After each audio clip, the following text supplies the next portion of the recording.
All right, this is Murph with Shared Conversations. I'm here with Brandi, the original barber doll, voted the best female barber in the nation. So, what can you tell me, as far as our viewers? Like, we have a lot of female barbers, which you inspire as well. What can you tell them to help them inspire a little bit more, as far as in like your journey and things that they can look forward to and things they should look out for? Goodness. Look forward to happiness, growth, self-fulfillment. This industry gives us so much, and that's anybody, male and female. A lot happens to your personal development behind the chair that I think that we don't give credit to. Like we talk about the vanity and stuff, but there's so much personal development that happens, and I feel like whether male or female, you need to look forward to personal growth. Mm-hmm. My chair sharpens me individually as a human, and I would say look for that. Look for personal growth. Watch out for the bullshit. Like watch out for as you're getting better at what you're doing. And no one knows your tears, no one knows your prayers, no one knows your fears and what you're going through. Some people do, but right. As you have these fears, as you have these uncomfortable moments in your life, as you have insecurities and maybe deep rooted in whatever your personal development is, or in the area of cutting, your craft and your creativity, I would think that it's really important to tune out all of the noise. It's going to be a lot of people that didn't mind rooting for you while you were down. Mm-hmm. But as you start climbing, it's like, where is she going? Where is he going? How come you change? How come you're different? There are going to be different parts of your personal journey and your business journey that come together and work for each other, and sometimes they work against each other, and then you have to find, that balance. But I really think it's all about making sure you stay in tune with your passion and your gift, what you were created to do here on this earth, and tune everybody else out. Nobody has the key to your next level but you. So I would think that it's tuning everybody out. Take what you need from a conversation, leave what you don't need. Take the, get the meat off the bone. Right.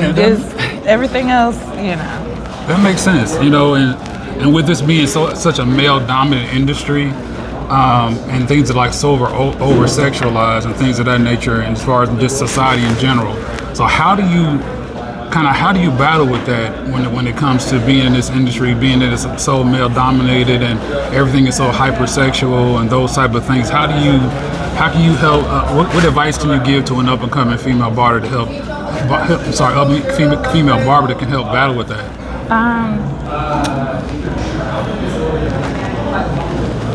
I've been paying attention to how our industry is shifting already, and I noticed a lot of females. I think I never wanted to ask myself this question too deeply, because I didn't want to have to deal with the scrutiny that comes with it. There's scrutiny that comes with everything, but this subject in particular has been really disappointing, because I've seen so much of what women have done to be seen. And it's like it doesn't matter if it's over-sexualized, it doesn't matter. And I feel like any industry is like that. I mean, even in the tattoo industry, female artists, it's beautiful, There's the beautiful, the sexy element. I just don't know. For me, I'm an 80s baby. For me, behind the chair, yes, I am that old. What? Get out of here. You about what, 25? And I mean 80s. You can't be. I mean almost 70s. What? But yes. I'm 79. Oh yeah, we're in the same. What? Yeah. I'll be 43 in a minute. Get out of here. Yeah, I'm old. I thought you was much younger than me, like maybe late 20s. Well, I'm not old. I mean, no, you're not old. Okay, well, you're not old. I feel like I'm We are seasoned. not old. I feel like I'm seasoned at the end of the day. You're seasoned. Yes. But I'm still trying to find some seasoning. You got it. You got But it. no, it's just I didn't want to be the one. You know what I mean? I didn't want to be the one to definitely, you know. Some of it's nothing wrong with being beautiful, and it's nothing wrong with being sexy. No, it's but not. I just don't think, you know, I don't think you have to take the shot of the haircut from the back side of your ass. And that's how I really feel in real life. And that's why I don't talk about it, because I have a lot to say about it. And I feel that some of the barbers that are doing that may not understand how new female barbers being in the shop is anyway, this amount of female barbers. And so you may not understand that you can be helping create a stigma.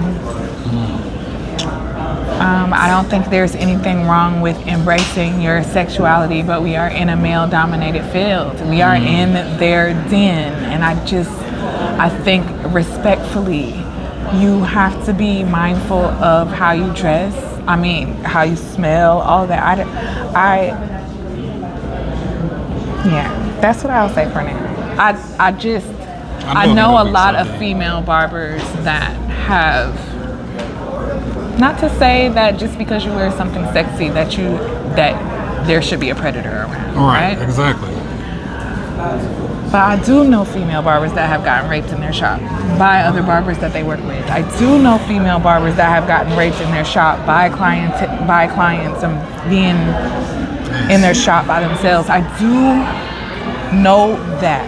And I do know of those same females that are like, you know, what is our industry doing? Like, what is this about? And it's a big subject, and I think it's a sensitive subject. And like I said, I don't deal with it too much unless I'm asked, because if we open that can, like, we need to deal with it for real. Address it. But we need to address it for real. But do you think it's like the way they present themselves? Do you think it's like maybe gravitating towards a certain type of attention, possibly? Do you think? Now let me say this.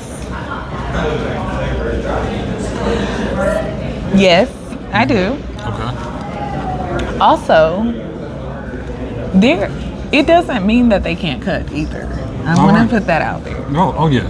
I feel like the ones who I don't want to say get away with it, but I did just say get away with it.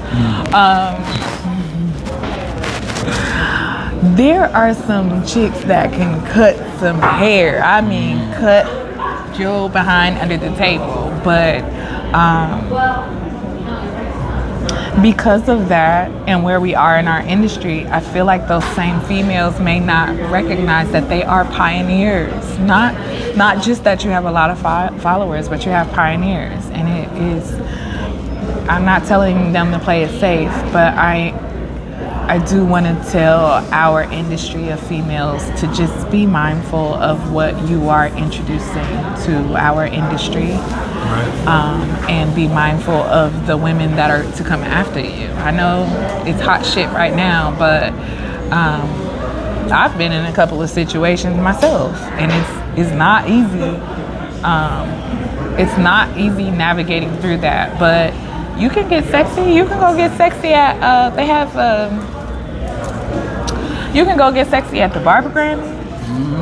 And some people use Halloween to get sexy. You can get sexy at home for your man. You can get sexy on the beach. There's so many places to be sexy. Why behind the chair? Why behind the chair if it's a crab? And you know. I think like Felicia Rashad is like she was always a very elegant, sexy woman, but she never.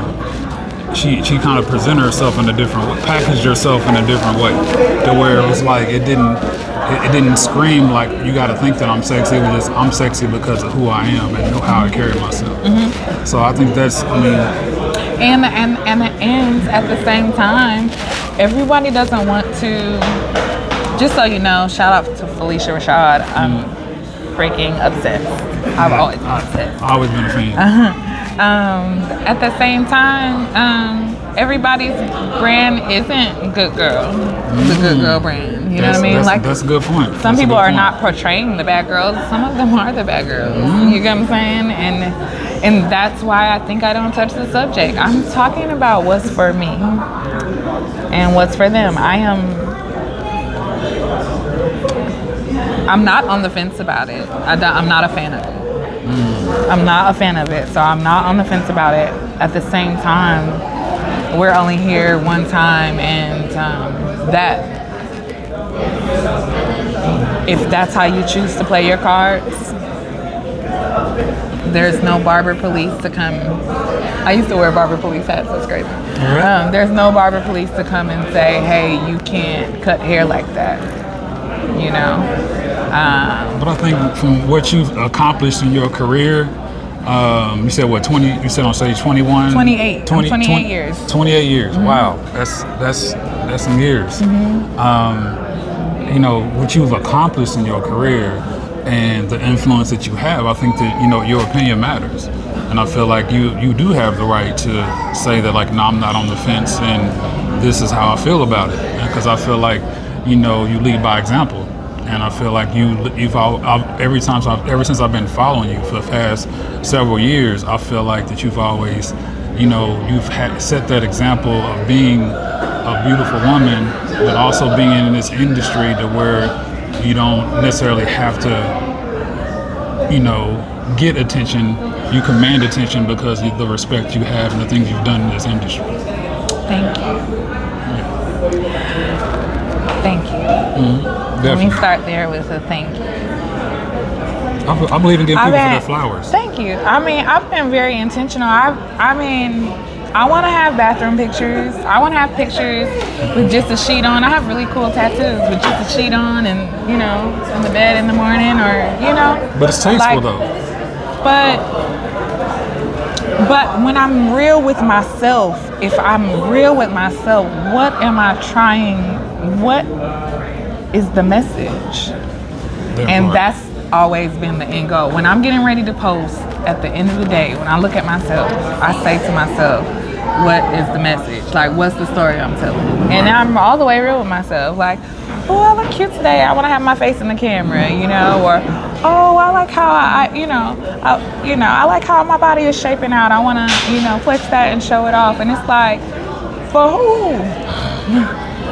For who? None of y'all are coming home with me. None of y'all are helping me pay bills. None of y'all are trying to help me put my daughter through college. Like, we don't have any. Like, what is it? You know what I mean? And I have a real relationship with God in real life, for real, where I really ask Him to strengthen me and grow me stronger and help me understand what my position is and tell me when to be quiet. And tell me when to speak. And so like I said, in the process of growing in this industry, I have had to self-check so much. I've had to have a lot of personal development,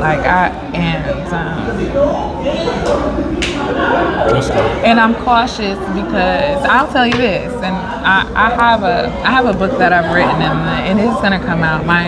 There's some things that happened in the process of my book being published. My editor, my team, somebody major on that team ended up having a stroke twice in the process of this. So I'm very patient about its timing and it coming out, But you don't know what people are going through. Right. And Me, you know, I've seen barbers doing this recently, like putting up all the things they were going through and say, I'm still here. I have been married a few times. Me as I've well. been married to someone who's down low. I've been married to somebody who was physically abusive, verbally abusive.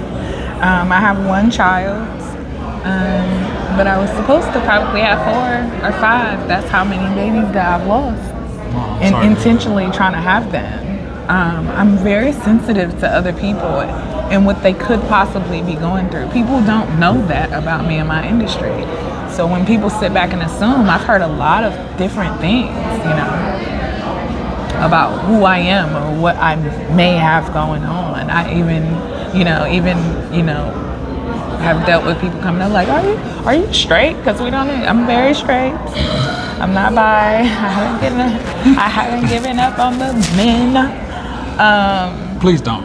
I haven't. It's not that, and just for the sensitive, I don't think that people who are not have given up on men. That's just me being funny, but I just feel like social media has made everything. Has made it to where it's unauthentic. Yeah, it's like a facade. So if I'm feeling fly and I'm riding in my car and I'm having a great day and then I film that, then it becomes showboating. Right.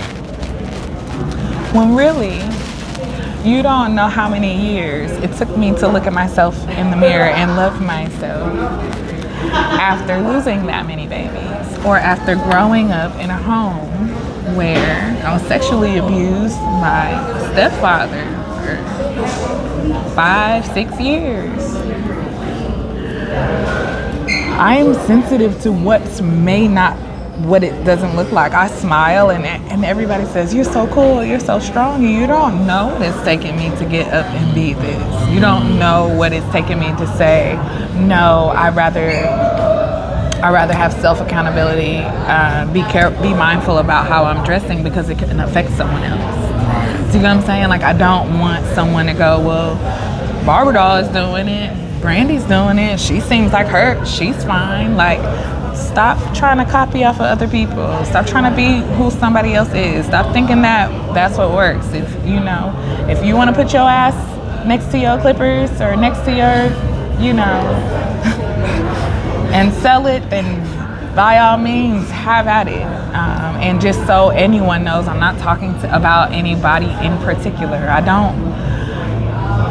I'm just too thankful to God to be worried about what everybody else has going on. I'm trying to, if God asks me to speak on it, if I'm supposed to speak on it, or if I feel led to speak on it, I will. But I've really, in real life, I want the best for the ladies. I want the best for the fellas. Like, I want the best for barbers, period. Like, I'm a barber at heart. But I am aware that barbers have unique stories.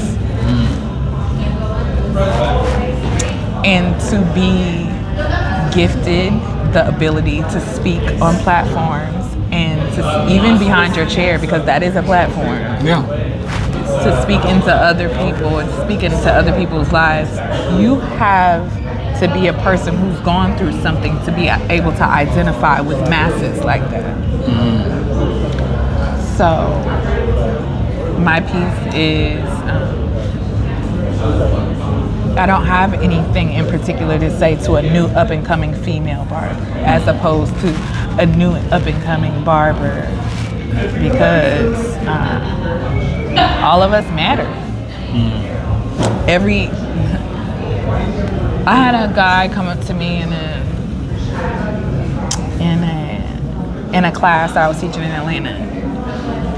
And after we were done, and I was the only female on the stage, but after we were done in that class, he walked up to me and he said, I was gonna leave until you came up there. He was like, because you talk so raw and you talk so real. And the reason why I was gonna leave is because the other guys, they seem cool, but I'm a gay male and I don't wanna walk up to them and be rejected from education because, do you get what I'm saying? Like, everybody is fighting something. Everybody has their own story, definitely. Something, you know what I mean? And even him being apprehensive to come up to another guy and say, like, everybody has their own unique story. I would even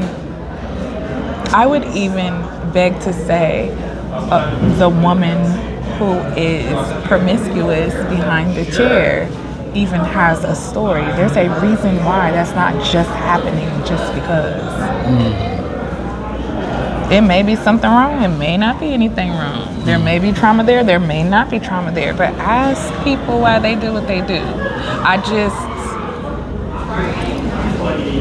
That's not the space that I'm in right now. The space that I'm in right now is personal development and managing Brandi's heart and getting ready to send my daughter off to college. Oh my God. I got 2 of those. That's why, trust me, I I'm understand. getting ready to be an empty nester, and I'm panicking a little bit. I'm on the good part of grievance for my grandmother. Like I'm on the upside, you know. Thank you. But I'm on the upside of that. It's been almost 3 years, and I feel like light now. And I remember, you know, a couple of years ago feeling so heavy. So I feel good about getting my voice back and my mind back and getting my heart back in check. So I don't have a finger to point. I got open arms and hugs to give. Right. And I got hugs to give if you're showing that ass or if you're not showing that ass. I don't have any judgment other than to say just be careful and just be mindful. Be mindful of who's coming up behind you and try to be as tasteful as you can about everything you do on this earth, not just barbering. Everything you do on this earth, just be mindful of taste and class, you know. Everything can be hot girl summer style, you know what I mean? Time and place for everything, right? Time and place for everything. But I can say if I had to leave and come back again, I would definitely choose barbering. I have loved what gift this has been for me in my life. It has saved my life on multiple occasions. And it's the freest space to be able to create. It's the freest space. I feel so whole here. I feel so whole here, and we get to meet people all around the world. Yeah, that's dope. Shoot, you dropped so many good gems, and I know we can have a whole series of these type of things. Just some of the stuff, the knowledge that you have, and some of the wisdom that you can give to young ladies. I just want to appreciate everything that you've done, and once again, like, this is Brandi, and the original Barber doll, voted. I mean, not even voted. She just is. She just is the best female barber in the nation, probably in the world. So I thank you so much for being on the show, and thank you for letting me interview you. And man, so much love to your journey, and much blessings to you. Blessing to you and your daughter out off to college. So, and thank you. Thank you. Thank you so much. Thank you. All right. Appreciate you. All right. Peace out, y'all. Till the next interview.